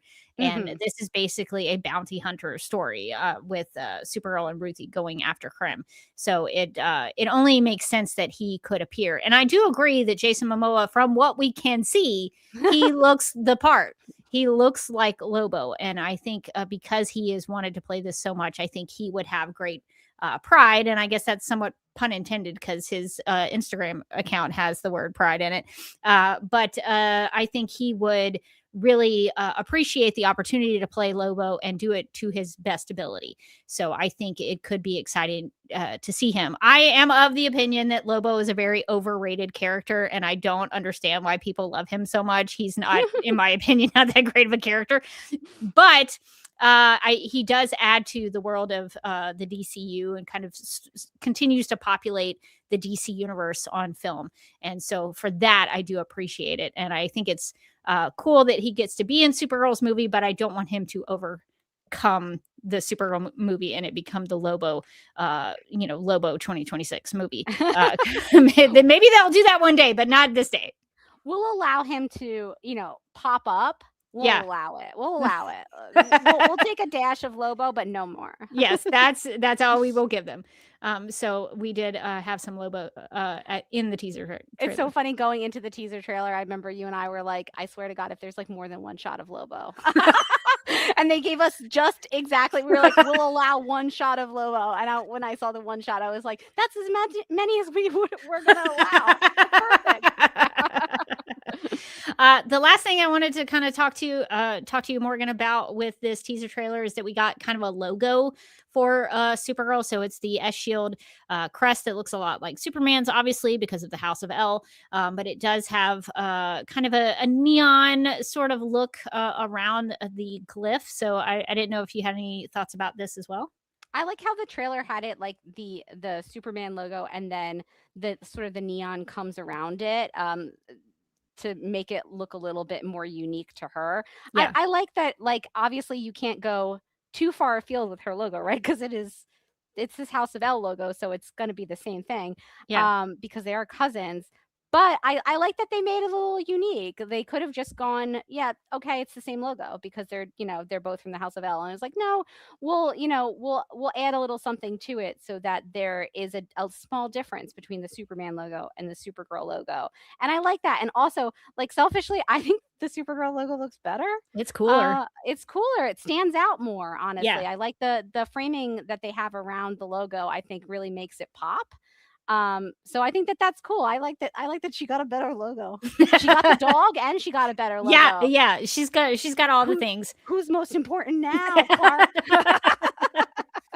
Yeah, I think it looks good. And what I was kind of I don't know, Morgan, if this is just something that has been a thing and I haven't been paying attention or didn't know about it, but when I tuned into the live stream, the premiere of the Supergirl teaser trailer on YouTube, usually YouTube will have a countdown in front of the premiere. So you schedule a premiere and it will have a countdown. Normally for me, when I do that, it's like the YouTube countdown, like the typical YouTube, like built-in countdown. And the teaser trailer had like a custom countdown featuring that logo, and it was the coolest thing. I was like, hang on, stop. Well, they can do this. This is a thing you can do.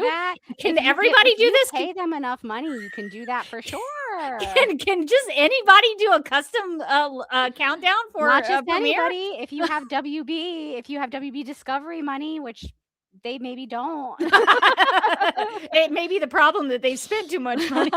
They're like, let's get custom everything. It's like, you don't have any money. funny.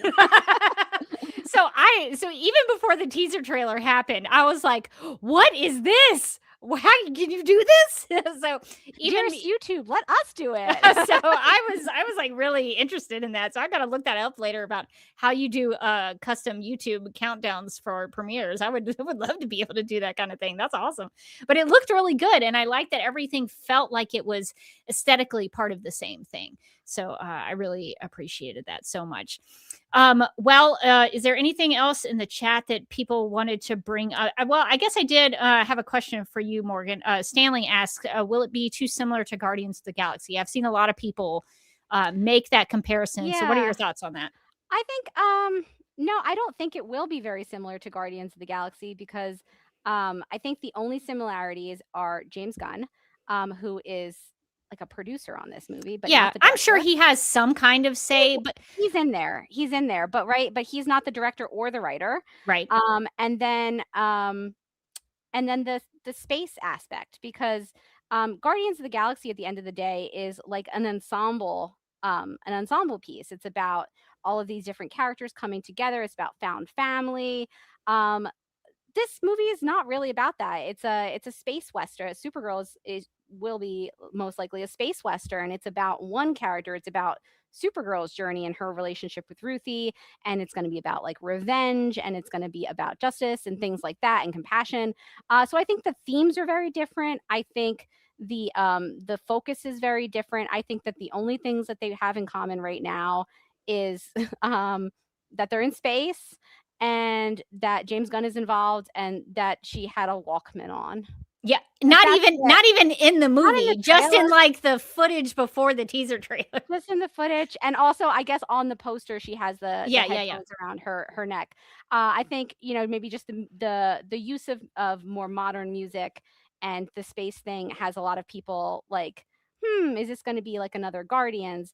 But that's not the impression that I get. So I can see why people make the comparison, but it's like, what, can Kara not listen to music? Is that not allowed? Yes. Can only one character in one like series of movies, or is Star-Lord the only one who can listen to music and have headphones? Like, I don't even get the impression that like music is going to play a big part in this movie, except for like as background.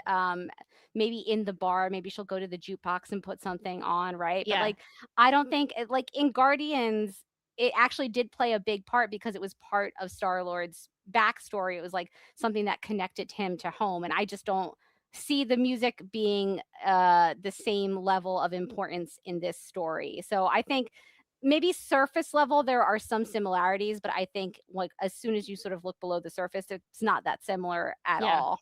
Yeah, I hope that the movie doesn't end where they like, didn't the first Guardians end where like they like had a dance off, and they like, and that was how they like saved the day. And I believe so. I believe it ended with the music being important to them, like defeating the enemy and things like that. So I think it's going to take a very different tone. I don't see this as being Guardians had definitely more of a comedy tone, just because of all the meshing of all the different personalities. There was a lot of like bickering and back and forth, and it was very funny. I don't see this having that same tone honestly, because I don't think it would make sense with this story. Yeah, I don't think Supergirl and Ruthie are going to have a dance off. I don't think they're going to have a dance off, as Andy said, done against Lee Pace. I don't see a Lee Pace dance off in this one. Listen, there's always the future movies. Supergirl 5, maybe there is a dance off. Maybe by then we're fine with it. But in this one, I don't see it. Yeah, so I understand the criticism and the comparison, but I also think it's really unfair because a lot of people are looking at things that are not actually in the movie itself. I think they're reading things in. And I also think that we should be giving the director his flowers, right? Like this is Craig Gillespie's movie. Yeah, isn't directing this one. Craig Gillespie is. And so the decisions that are going to be made, James Gunn will be involved because he's part of the DC, universe now. But I don't think that, at the end of the day, I would hope that it would be Craig Gillespie making decisions about how it looks and the performances and things like that. And I haven't watched I, Tonya or like some of the other movies, and I'm excited to do that, like coming up to Supergirl. But it looks great. cinematographer, I think, looks like he's great. The director is obviously has worked on movies that have had very good receptions in the past. So I feel like visually this thing's gonna look good.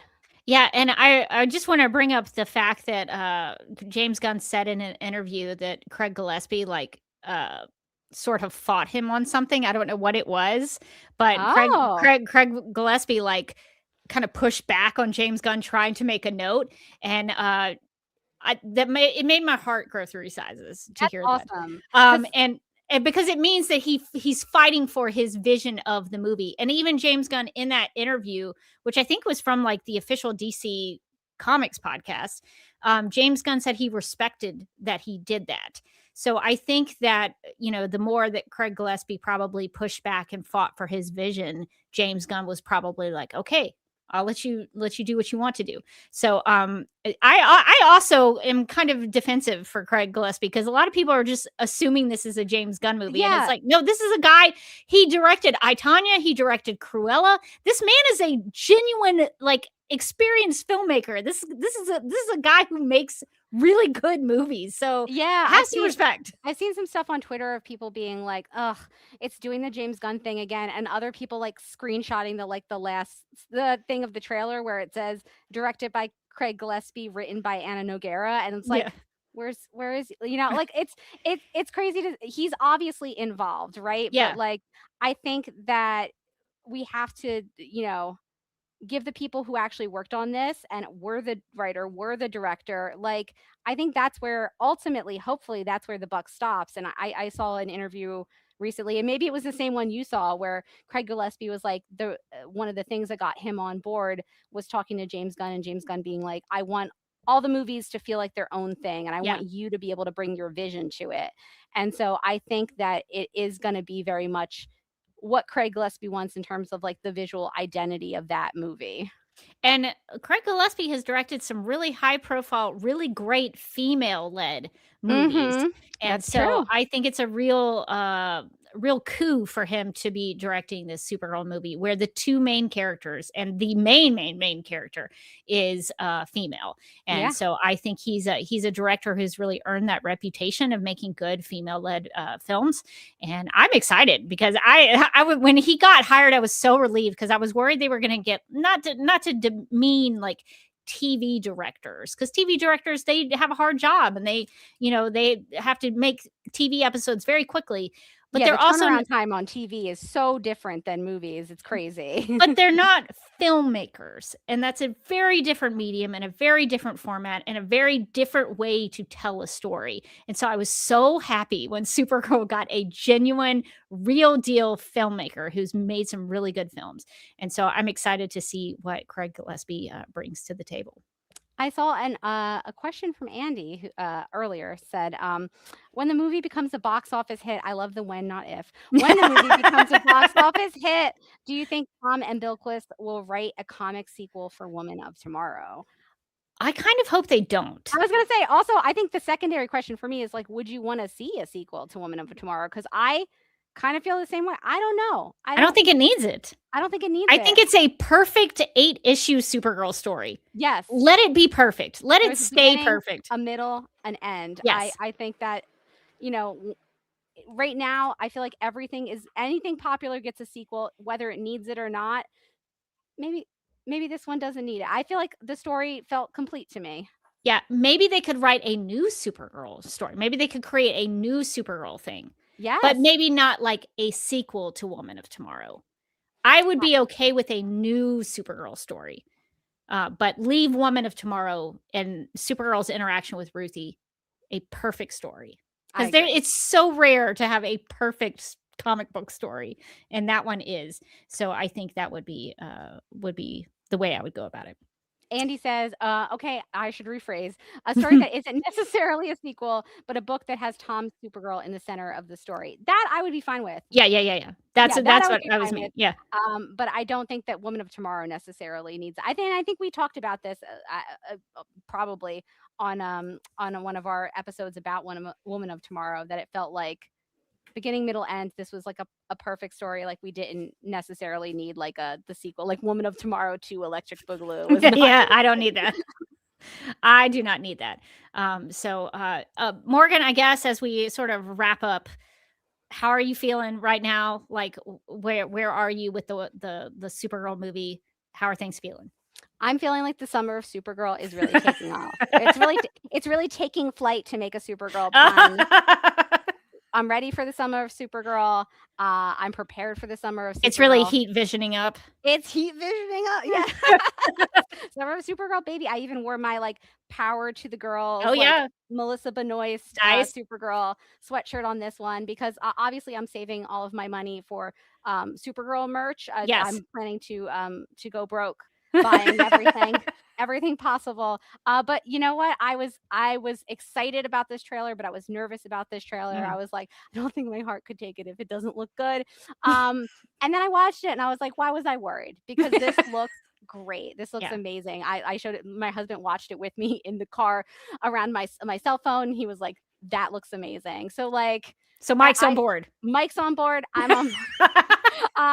And he hasn't read Woman of Tomorrow yet, but I'm going to make him. Good. But as somebody who hasn't read the source material, I thought it was great that he was like, that looks really good. And I was like, that's because it will be. Yeah, I am really, really excited. I've been trying to like temper my expectations a little bit, because right now they're like sky high. Yeah. And so I got to remember there could be some things in here maybe I don't like. It might not be perfect. It may not be perfect. So we don't know.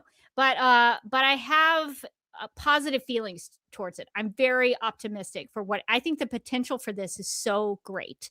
And even though there is no Comet the Superhorse in the teaser trailer, I'm willing to wait it out. I'm willing to see. Yeah. I was like, are we not? I've well established that I think that the thing that could most likely get cut is Comet the Super, like the dinosaurs one, and then like Comet the Superhorse 2. And I'm nervous because we didn't see any horses of any kind in this trailer. Horses yet.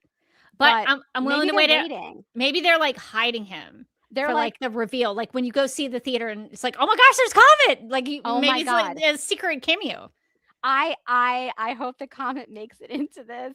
And I hope that they're like, no, we're saving the best for last. Like, we're hiding our most important things. Because to be fair, though, most of the trailer looked like it was from kind of early. Yes. Like the bigger portions of the trailer looked like they were from early on in the film.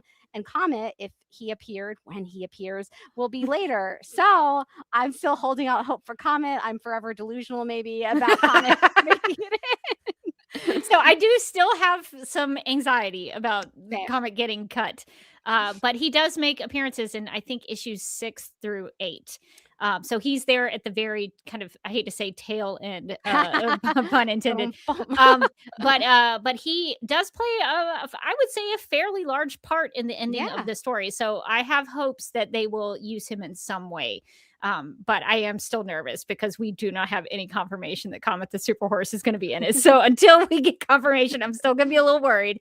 But as of right now, I think they have the tone correct. I think they have the attitude of the Supergirl correct. I think Ruthie looks perfect. I'm excited to see more of the world of this. And I think it looks like a great film, at least from what we've seen. Maybe when we like actually watch the full thing, it'll be like, oh my gosh, what a disappointment. I don't know. We'll get out of the theater and be like, ooh. There's always that possibility. But for right now, I'm so excited and I look forward to seeing more of it. And I just want people to love Supergirl. And I think there's the potential that this could win people over to the character and just show her as the emotionally meaningful character that she is and how she is different and what makes her special. And I think this really has the ability and the capacity to do that. So I guess we will have to wait for more Supergirl 2026 movie. I think we'll probably get like a full trailer of some kind within the next couple of months. Who knows when the movie comes out? 6 months from now. Yeah. So hopefully February, March, maybe we'll get another trailer. Oh my God, could you imagine? I mean, we would be closer to the summer of Supergirl than ever. So I think at some point it's coming up. So we'll get some more looks into the movie as we get closer. But for right now, so excited. And I'm glad they really made a real effort this week, especially They got a billboard in Times Square. They released the poster. Then they had a couple of little teasers to the teaser trailer. And it just felt like they were building momentum for things. So I appreciate that they have really gone above what I thought they would do for Supergirl. So I'm very excited for that because it feels like they care about this movie. It feels like the promotional machine is like really behind this movie. And I'm excited about that because we have joked in the past, like, they're not going to do all the stuff that they did for Superman, for Supergirl. And right now, it looks like they kind of are. Like, I'm excited. I'm like, oh my God, are we actually going to get the summer of Supergirl? We might. Anything's possible now. Regardless of whether or not DC or Warner Brothers has the summer of Supergirl, we will still have a summer of Supergirl. All right. Well, I think that is going to do it for our discussion of the teaser trailer and for this episode of Supergirl Radio. If you want to contact us, you can post a comment on our website at supergirlradio.com. You can email us at supergirlradio@gmail.com. You can like us on Facebook and follow us on X and Instagram, all at Supergirl Radio. If you like what we do, we encourage you to give us a rating and write us a review on Apple Podcasts. Supergirl Radio is part of the DC TV podcast and Multiverse of Color networks. You can hang out with us as we go live and wired, usually on Tuesday nights at 9 p.m. Eastern, but sometimes we have to change it. So just check the channel at DC TV Podcast on YouTube. DC TV Podcast also has a TeePublic store. So if you're in need of new DC or DC TV or DC Comics or DCU or Supergirl related t-shirts, tank tops, sweatshirts, magnets, tote bags, pens, phone cases, pillows, stickers, shorts now, magnets. Magnets. I did say, don't forget about the magnets. You can go to supergirlradio.com and click on the TeePublic store link at the top of the page. And since the summer of Supergirl is upon us, don't pay attention to the temperatures. It's upon us. It is the summer now. We're ready. We have some new designs in the DC TV podcast TeePublic store that we would love to suggest. Yeah, so please go and check out some of our summer Supergirl merch, but also support not just us. Go support the Supergirl merch in the DC Comics store and let DC Comics and Warner Brothers know that you are willing to support the character and the things of the character. So get everything. Get the DC store merch. Get our Summer of Supergirl design, because they're not going to have a Summer of Supergirl design. That's only on the DC TV podcast. Watch like in a week they release the Summer of Supergirl and we're like just lying now. So get the Summer of Supergirl merch at the DC TV podcast TeePublic store, but also support Supergirl over in the main DC store so that they know that you are interested in the character and the movie. Stanley says, hopefully no more merch gets stolen. I just want to make it clear, like, we don't know anything about that. We were not part of that. We had nothing to do. We might be people you think might be part of stealing action figures. Suspicious? But I mean, if you know anybody who's like looking for like a lot of action figures, one of the funniest stories I think that has ever come out of like a Supergirl thing. Did they ever catch the person who was responsible for that? They did. The criminal mastermind. And where are all those Supergirl figures? Where are the action? Never know. Someday some archaeologist is going to be digging in the dirt. It's going to be like he's going to find a giant pile of Supergirl figures. Do you know that story about the E.T. Atari game? Yes. So I imagine it's going to be like that, where like the people who made the E.T. game for Atari was so bad, everybody hated it. So they just buried it in the dirt. All of the cartridges that they had, they buried them in the dirt. And somebody like many years later was like, I'm going to go find those Atari games, and like dug them up and they found them. They were there. I feel like that's going to happen with those Supergirl action figures. Some archaeologist in the future is going to dig in. Like they're going to be looking for like the Ark of the Covenant or something. And they're going to like be digging in the dirt and some action figures. Supergirl action figures. That the ET one is one of my favorites. And the other one is that's one of my favorites is the Garfield phone. Have you heard about this one? No. And so Garfield phones occasionally will just wash up on beaches because people throw them in the ocean. That would be so good. I think it was like a cargo ship that was full of Garfield phones, like not Garfield phones, like crashed or something. Garfield phones like just ended up in the ocean, and so every now and then, like people will be like walking on a beach and there just be a Garfield phone. I just think it's like one of the things that's like, oh wow, the earth is like, people are so beautiful. Like the earth is so wonderful that maybe one day you'll be walking on the beach and you'll stumble upon a Garfield phone. Maybe you're going to be having a bad day one day and you're on the beach taking a long walk and Garfield shows up. Thinking about your life choices and then you trip on a Garfield phone. Which won't work anymore. It's definitely not going to work now. Not going to work anymore, but great collector's item. I'm going to have to go look up that story. I would like to learn more about that. That's so funny. I would use a Garfield phone. I would too. I wish I could find one of those. Maybe I need to go to the beach more often. They increase my chances. In the beach, and they're like looking for. They've got the metal detectors. What if you just had like just a specific like Garfield phone detector, and you're just like, is one on this beach? It's perfect. I think that's a new hobby that I'm gonna develop if for you're myself. On the beach, keep an eye out for Garfield phones. Maybe the Supergirl action figures. We don't know where they are. They could be anywhere. I hope we catch the perpetrators, because where are those figures? I wanted one and I never got one because they were all stolen. Me too. Okay. Well, on that note, we'd like to thank our Legion of Super Sponsors who are supporting us over on our Patreon page. These people are Michael, Sam, Anne-Marie, Yvonne, Nicola, Abby, Miriam, Nicole, Brian, Ethan, Majuba, Annie, Rachel, and Kit. If you'd also like to support us, you can go to patreon.com/Supergirl Radio. And we thank everybody who supports us over there. You can find me on a couple of places. If you'd like to keep up with me on the interwebs, you can follow me at Derby Kid on Vero True Social. I am on Instagram at The Derby Kid. I also have a personal YouTube channel at youtube.com/DuckMilkProd, which hopefully I can get some new content up in the coming months.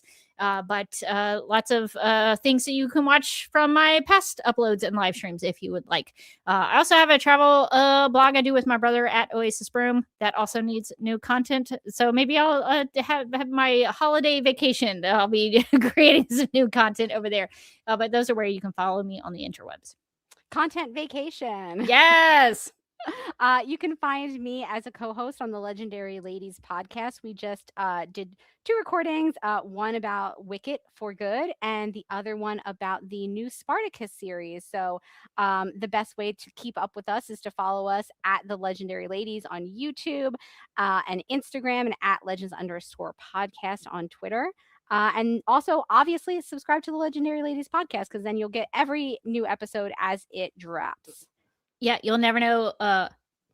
You'll never have to wonder. No. When is it coming? It will just show up. It'll just come to you. Like magic. It will just be there. It'll come to you like a Garfield phone coming out of the ocean. Like a Garfield phone on the beach. Okay, that's exciting. Well, that's going to do it for this episode of Supergirl Radio. But until next time, I'm still Rebecca Johnson.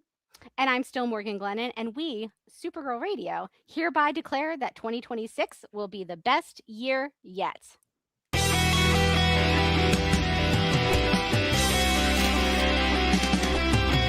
McGurk, I love typing. Not mess with my Google Docs, Meeksy. Supergirl Radio is going live every night of the week. How do you like it? Is becoming a human burrito a plus or a minus? I don't know. It does seem snug. I mean, they say you are what you eat. Kira. I love that. So I do a podcast called Supergirl Radio, and one of our segments is Lena Luthor, Boardroom or Ballroom, because she looks like a boss in this coat.